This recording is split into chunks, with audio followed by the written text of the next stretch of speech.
Samsung had one job with the Galaxy S10 FE, and being very honest, they completely blew it. Before you even think about buying this tablet, you need to see what went wrong. To give you some context, Samsung took everything we loved about the Galaxy Tab S9 FE, slapped on a new number, and somehow made it even worse value for money. I'm dead serious. The Galaxy Tab S10 FE might be Samsung's biggest pricing disaster of 2025. What I discovered after using this tablet for the past 6 months is honestly shocking. My name is Prithviraj, and today we are exposing why Samsung's latest tablet might be the worst purchase decision you could make right now.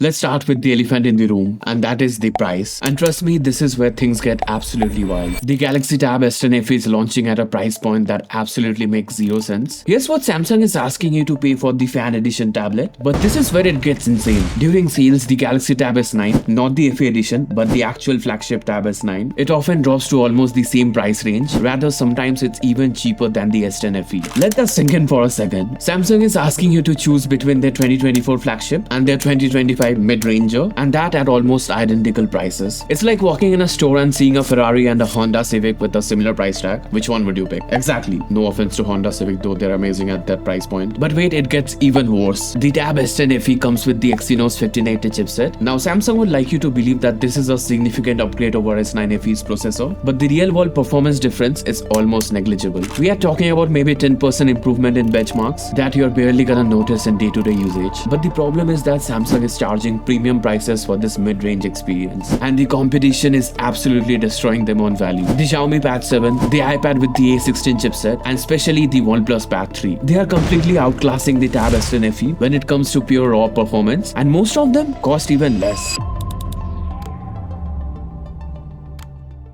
Alright, let's talk about that Exynos 1580 chipset, as this is where Samsung's strategy completely fell apart. On paper, sure, it looks decent. The Geekbench scores, they're almost okay. And as of real-world performance, it will handle your Netflix binges, your note-taking, and even some light video editing at 1080p. Samsung wants you to think they're enough, but is it really? Here's what they don't want you to know. Try editing a 4K footage with multiple transitions, and the Tab S10 FE starts to struggle. It will start stuttering a lot. Trust me on this one, as I've tried editing a full video of mine, and it simply lagged even while simple playback. Meanwhile, the OnePlus Pad 3 with its flagship Tier processor handles the same task with ease. No drama, no frame drops. And speaking of gaming, oh boy, I tested out games like Asphalt, BGMI, COD Mobile, the usual suspects of mine. At medium to high settings, sure, they worked fine, but the moment you turn the graphics to max and suddenly you are watching a slideshow, you will experience frame drops everywhere. The 90Hz display starts feeling like 30Hz. Well, that's an exaggeration, but you get the point. Whereas the other options in the market like the Xiaomi Pad 7 and even the budget iPad, I was able to get a similar, else a much better performance in comparison. And keep this in mind that they are both cheaper than the Galaxy Tab S10 FE. Even the older Galaxy Tab S9 handles intensive tasks, and that too even better, as Samsung actually put a proper chipset in that, as it's of course their flagship model. Samsung took their Fan Edition line, which was supposed to bring flagship features at budget prices, and somehow turned that into a mid-ranger with flagship pricing as well. That's not innovation, that's kind of confusion.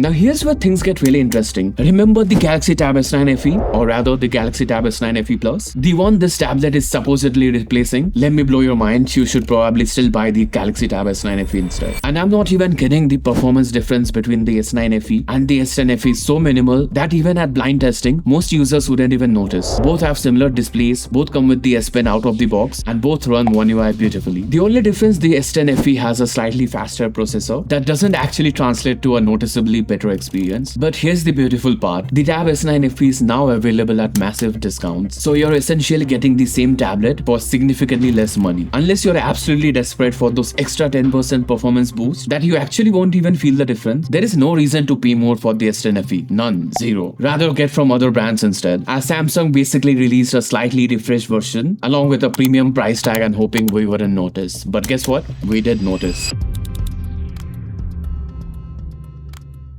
let's talk about the real players in this game. First up, the Xiaomi Pad 7. This thing is an absolute beast. Better processor, smoother performance, incredible display, and it costs lesser than the Tab S10 FE. Then we have the iPad with the A16 chipset. And let's be real here, the A16 chipset is miles ahead of the Exynos 1580. We are not even in the same ballpark. Apple's software optimization is so good that even their budget chipsets outperforms mid-range Android processors. And the price? Competitive. Very competitive. But the real knockout punch is the OnePlus Pad 3. And where do I even start? This tablet is what the Tab S10 FE should have been. Flagship level buttery smooth performance, can handle 4K video editing with ease. I face no problems gaming at max graphics, multitasking with smooth with 5+ apps open, and the best part, it's priced more reasonably than Samsung's offering. OnePlus came into the tablet market and decided to show everyone how that's done. And they're not asking you to compromise. They're giving you a flagship performance at almost mid-range price. So when you compare the Tab S10 FE to these alternatives, it becomes painfully obvious that Samsung messed up. As keep in mind, we are getting Snapdragon chipsets with both the Xiaomi Pad 7 as well as the OnePlus Pad 3, whereas we are sadly stuck on Exynos. This is one major reason why the Galaxy Tab S9 is a far better deal compared to the S10 FE, but there are some good news.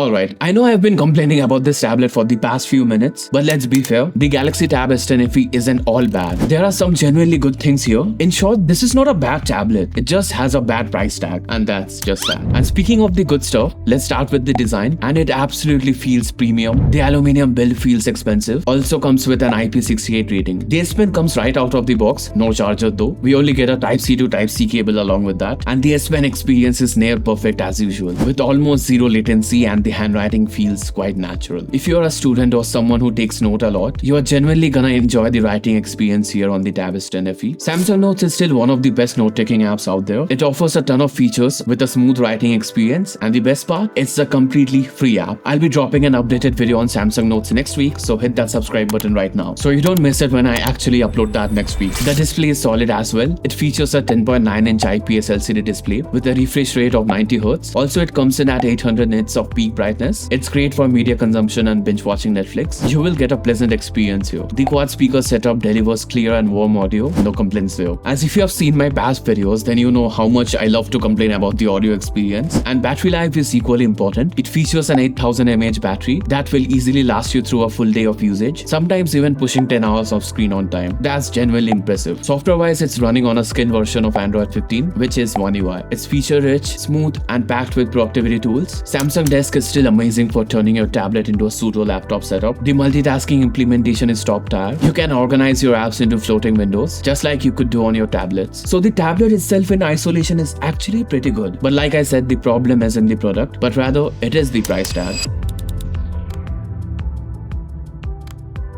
So here we are, and now it's time to answer the burning question. Should you buy the Galaxy Tab S10 FE? Here's my honest answer. Not at this price. Absolutely not. If you already have the Galaxy Tab S9 FE, there is zero reason to upgrade. You're basically paying more money for the same experience with a new sticker. And if you're buying this as your first tablet or upgrading from something that's really old, here's what you should do instead. Option number 1. Wait for the Galaxy Tab S10 FE to go on sale. Samsung always discounts their tablet heavily within few months. So be patient. Or rather, you can buy it second hand if you're getting a good deal on that. As in the end of the day, like I said, it's an amazing tablet. Option number 2, buy the Galaxy Tab S9 FE right now while it's still on a discount. Seriously, just do it. Same experience, way less money. And the option 3, spend your money on the actual Galaxy Tab S9 during sale. Get the flagship experience instead of settling for a fan edition tablet. Option number 4, check out the competition. The OnePlus Pad 3 is sitting right there, offering far better performance for similar or less money. The Xiaomi Pad 7 is a steal for the price tag, and with the Xiaomi Pad 8 around the corner, you can get the Pad 7 for a much cheaper price actually. Rather, you can even get the budget iPad, which is the iPad 11 Gen. It will give you a richer app ecosystem, as you will get access to professional apps like Procreate, DaVinci Resolve, and many others, which are just not there on Android devices at this very moment. Plus, the A16 chipset deserves your consideration. Alright, look, Samsung makes really great products, and I absolutely love my Galaxy Tab S9 FE Plus. Even after all these years, it's still working just fine for me. And if I wasn't reviewing tablets, I literally had zero reasons to actually upgrade. In short, the Galaxy Tab series has been solid for years, but this time they got greedy. They saw the fan edition branding as an opportunity to charge more, while they didn't deliver the goods, and that's not okay. So is the Galaxy Tab S10 FE overhyped? Well, it kind of is, but is it a bad tablet? Nope. it's actually quite nice. But rather, is it worth your hard-earned money at this price? And that's a hard no for me. Let me know in the comments what you think about this one. Are you still considering the S10 FE or are you going for the alternatives? Rather, as I mentioned throughout this video, the OnePlus Pad 3 is simply amazing. It features the Snapdragon 8 Elite chipset that will give you much more raw performance. Click here on this video and over there we have discussed about the OnePlus Pad 3 in much more details. See you there.